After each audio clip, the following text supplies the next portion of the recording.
Good morning everyone. Once again with a new topic structure of diborane. जैसे कि आप board में देख पा रहे हो स्ट्रक्चर ऑफ डाइबोरेन। इसकी फॉर्मूला होती है B2H6।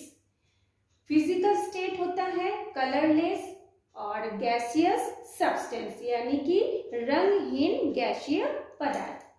डाइबोरेन 3 शब्द से मिलकर के बना है, di plus B plus N.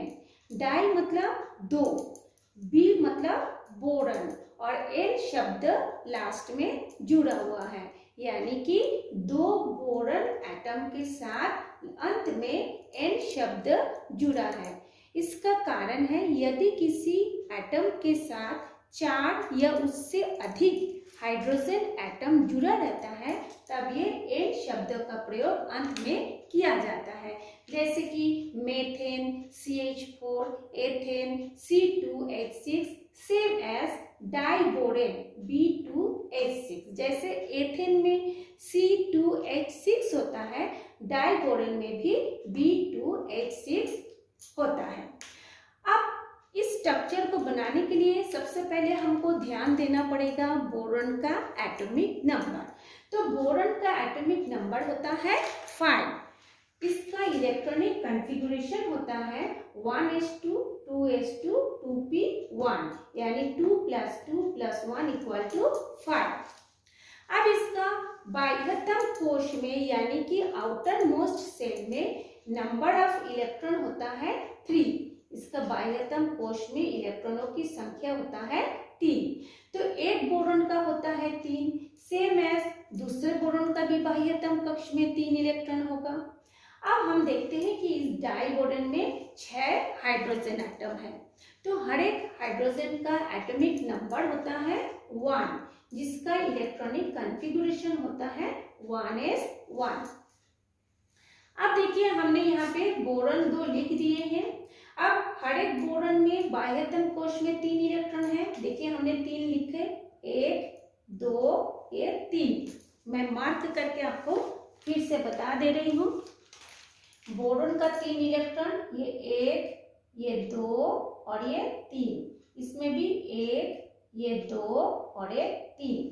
और हर एक बोरॉन के साथ 3 हाइड्रोजन एटम जुड़ा हुआ है। हर एक हाइड्रोजन एटम में एक इलेक्ट्रॉन है।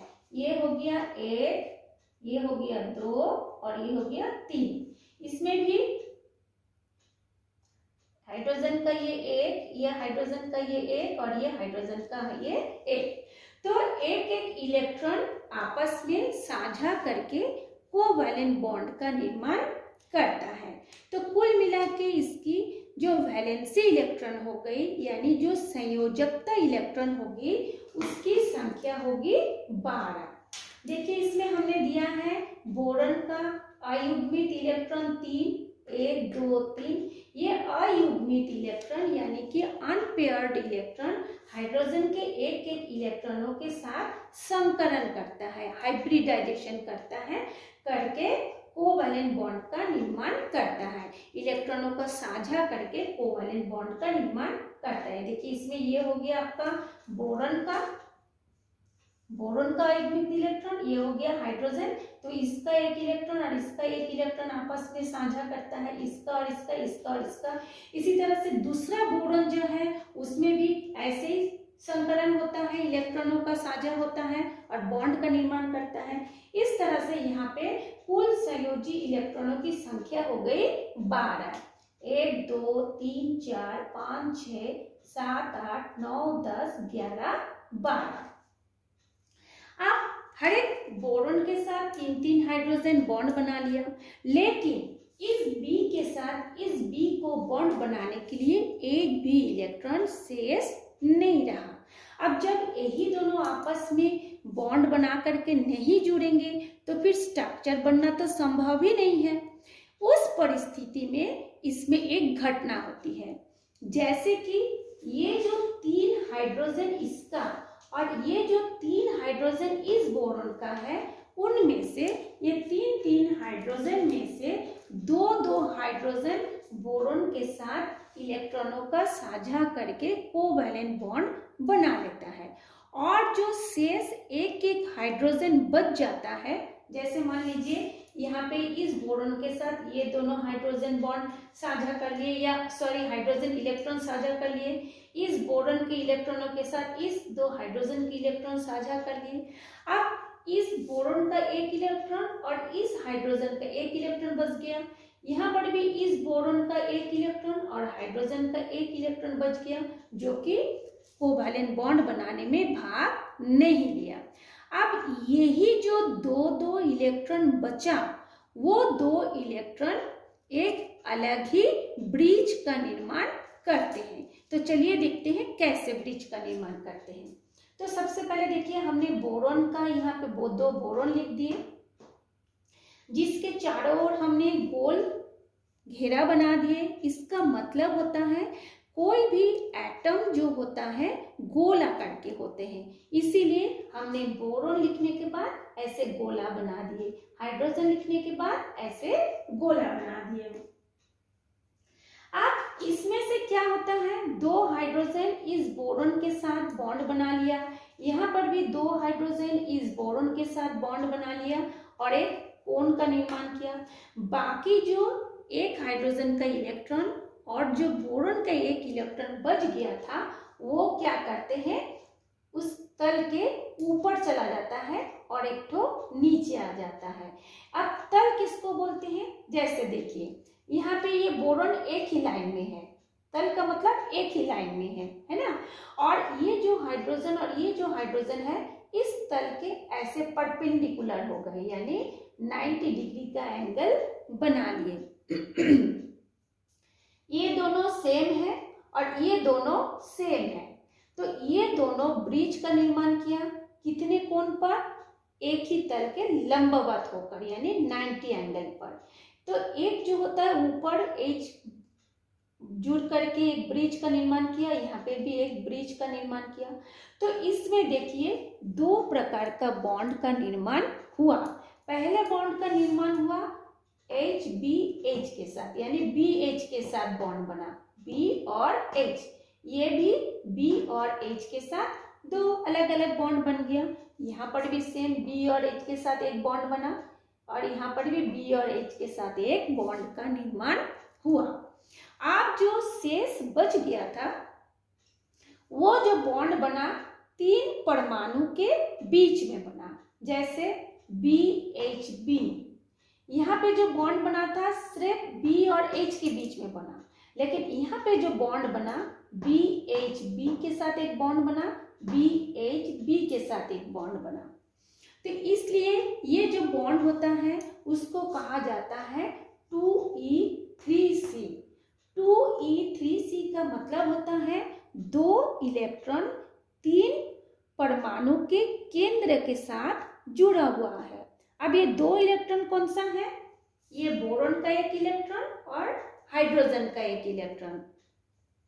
यहाँ पर भी बोरोन का एक इलेक्ट्रॉन और हाइड्रोजन का एक इलेक्ट्रॉन।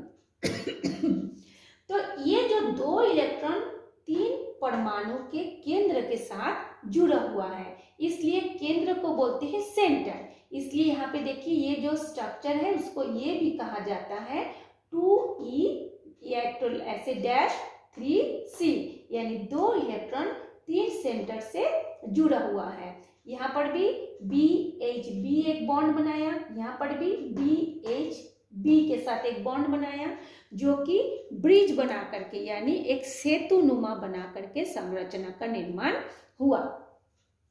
अब ये जो संरचना हुआ ये sp3 संकरण से बना है, इसलिए यहाँ पे देखिए एक स्ट्रक्चर बना है B और H के साथ। ये B और H के साथ ये जो कोण बनाया है, ये कोण का मान होता है 120 डिग्री, और ये जो BHB के साथ जो कोण बनाया है इसका मान हो गया 100 डिग्री। और यहाँ पर भी HBH, यहाँ पर भी वही वाला कोण होगा जैसे HBH। ये HBH दोनों सेम है, ये 120 डिग्री है तो ये भी 120 डिग्री, ये 100 डिग्री है तो ये भी 100 डिग्री। और इस बोरोन एटम और इस बोरोन एटम के बीच में जो डिस्टेंस हो गया वो हो गया 1.77 आर्मस्ट्रॉन्ग। और यहाँ पे ये बी और ये एच के बीच का जो बॉन्ड हो गया वो हो गया 1.19 एंगस्ट्रॉम। इसको बनाना स्ट्रक्चर भी बोलते हैं। क्यों बनाना स्ट्रक्चर बोलते हैं? ये देखिए बी, ये दो हाइड्रोजन के साथ, ये बी, ये दो हाइड्रोजन के साथ एक ही तल में, माने एक ही लाइन में है। तल का मतलब होता है एक ही लाइन में है। जैसे देखिए ये एक ही लाइन में है, लेकिन ये जो बॉन्ड बना है ठीक इसका ऑपोजिट 90 एंगल पर बना हुआ है। और ये देखिए इसको, ये जो बना हुआ है ये बनाना शेप में है, यानी केला के आकार का है, इसलिए इसको बनाना बॉन्ड भी कहा जाता है।